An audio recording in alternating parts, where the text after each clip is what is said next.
तार किन से जुड़े। जब सबूत मिले हैं तो सवाल तो और भी उठेंगे और सीबीआई और ईडी हर उस पहलू की जांच करने में जुटे हैं जो हाथरस के नाम पर यूपी को दंगों की आग में झोंकने की साजिश कर रहे थे। इसीलिए यूपी सरकार ने मामले की जांच को सीबीआई के हवाले कर दिया है और अब हाथरस से जुड़े सभी मामलों की एफआईआर और फाइलें सीबीआई के हवाले करने की तैयारी शुरू हो गई है।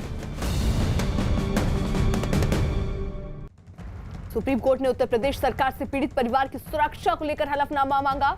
इससे पहले यूपी सरकार ने अपने हलफनामे में दावा किया कि हाथरस की घटना के मुद्दे पर यूपी में दंगा फैलाने की साजिश रची गई थी। हमारे साथ हमारे सहयोगी अमित इस वक्त बने हुए हैं। अमित के पास कोई अपडेट? सीधे रुख करते हैं अमित का। अर्पिता, मैं आपको सीधी तस्वीरें दिखा रहा हूं। आप देखें यहाँ पर जो पीड़िता का गांव है उसके बाहर जो है पुलिस बल पूरी तरीके से तैनात हो गई है, अलर्ट पर आ गई है पुलिस बल।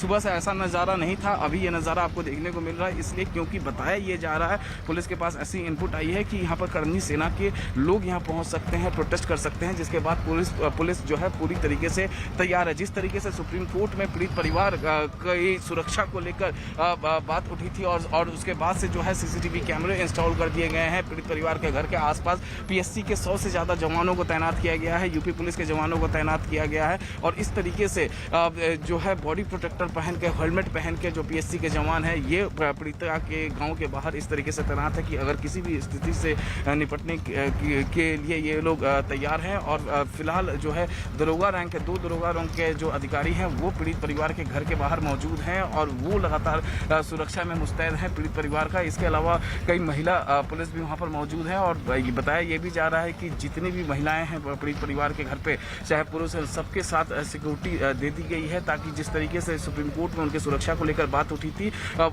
उसमें किसी भी तरीके की चूक ना रहे। यहाँ देखिए तस्वीरों में देखिए किस तरीके से जो है पुलिस बल यहाँ पर तैनात हो गया है। पुलिस बल तैनात इसलिए हुआ है क्योंकि इनपुट ऐसा है कि जो करनी सेना है, करनी सेना के लोग यहाँ पर पहुँच सकते हैं। एक और तस्वीर आपको मैं दिखाना चाहूँगा। आप देखिए जो आला अधिकारी हैं प्रेम प्रकाश मीणा वो सबसे पहले लीड कर रहे हैं। हमने आपको कई बार दिखाया कि तस्वीरें कि वो लीड कर रहे हैं। प्रेम प्रकाश मीणा आप यहाँ पर देख सकते हैं, हेलमेट पहने हुए सिविल ड्रेस में हैं और इनपुट ऐसा है कि यहाँ पर कुछ प्रदर्शनकारी पहुँच सकते हैं। सीधे हम प्रेम प्रकाश मीणा से बात करते हैं। सर, तैयारी है, किसी का प्रोटेस्ट वगैरह है यहाँ पर? नहीं, प्रोटेस्ट वगैरह नहीं है, बट जैसा आपको पता है कि 3 दिन से सभी को मिलने दिया जा रहा है गाँव में 5-5 के ग्रुप में। तो जैसे जैसे जनप्रतिनिधि मंडल आ रहे हैं उनको हम एस्कॉर्ट करके 5-5 के ग्रुप में अंदर ले जा रहे हैं। तो अभी भी कुछ प्रतिनिधि मंडल एक्सपेक्टेड है, बस उन्हीं के लिए हम लोग सुरक्षा व्यवस्था अपनी चाक चौबंद कर रहे हैं। तो क्या करनी सेना है ये प्रतिनिधि मंडल? देखिए, करनी सेना भी है, उसके अलावा भी 2-3 और ग्रुप्स भी हैं। तो सभी के लिए क्योंकि नियम समान है तो सभी आए 5-5 के ग्रुप में, सभी का स्वागत। इसी तरीके से चप्पे चप्पे पर यूपी पुलिस के जवान, PSC के जवान गाँव के भीतर बाहर तैनात है। बिल्कुल, सुरक्षा व्यवस्था शुरू से ही बड़ी चाक चौबंद रही है। इसी की वजह से आज तक पूरे हाथरस में कोई ऐसा इंसिडेंट नहीं हुआ जिससे किसी भी तरह की असुविधा।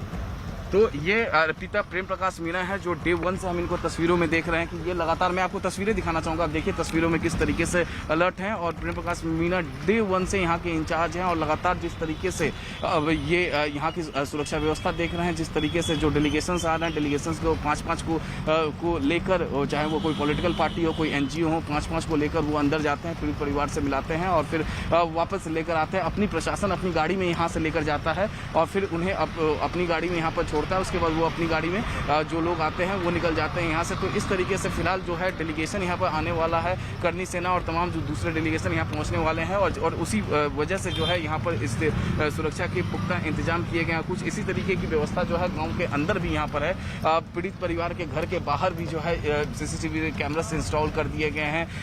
दरोगा रैंक के 2 अधिकारी हैं, इसके अलावा PSC के जवान हैं, महिला सुरक्षा है, जितने भी मेंबर्स हैं पीड़ित परिवार में उन सबके साथ सिक्योरिटी फोर्स लगा दी गई है और मेटल डिटेक्टर वहाँ पर इंस्टॉल कर दिया गया है। तो किसी भी स्थिति से निपटने के लिए हाथरस प्रशासन जो है पूरी तरीके से तैयार है। ज्वाइंट मजिस्ट्रेट प्रेम प्रकाश मीणा खुद सुबह यहाँ पर पहुँच जाते हैं, जो देर रात तक यहाँ पर रहते हैं और ये देखते हैं कि किसी भी तरीके से यहाँ पर लॉ एंड ऑर्डर सिचुएशन खराब ना हो, जिससे जैसे हमने पहले देखा था समाजवादी पार्टी RLD के कार्यकर्ता ने लॉ एंड ऑर्डर की सिचुएशन को ख़राब किया था। फिर भीम आर्मी के जो कार्यकर्ता हैं तो उसकी वजह से लॉ एंड ऑर्डर सिचुएशन खराब हुआ था और उसी के बाद से पूरी तरीके से तत्पर है यहाँ पर। और देखिए एक अधिकारी ADM की जो गाड़ी है वो भी सुबह से ही रोक रही हूँ।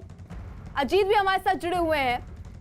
अजीत, फिलहाल देखिए कुछ लोग अभी भी वहां पर पहुंच सकते हैं, इसलिए सुरक्षा बढ़ाई गई है। वहीं दूसरी तरफ देखिए एसआईटी की टीम अंदर मौजूद है और वो लगातार पूछताछ कर रही है, कि कड़ियों को जोड़ने की कोशिश।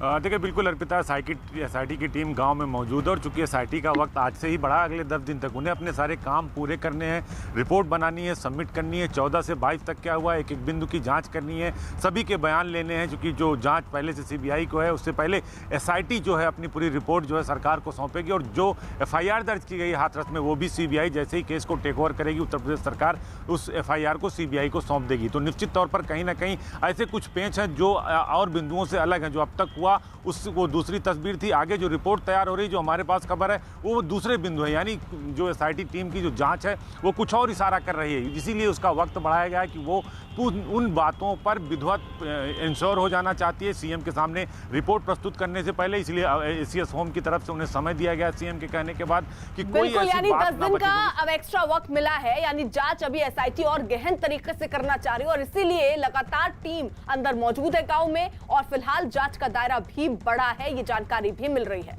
बिग बॉस का 14वां सीजन शुरू हो गया है। सोमवार से शुक्रवार रात 10:30 बजे और रविवार और शनिवार रात 9 बजे देखिए बिग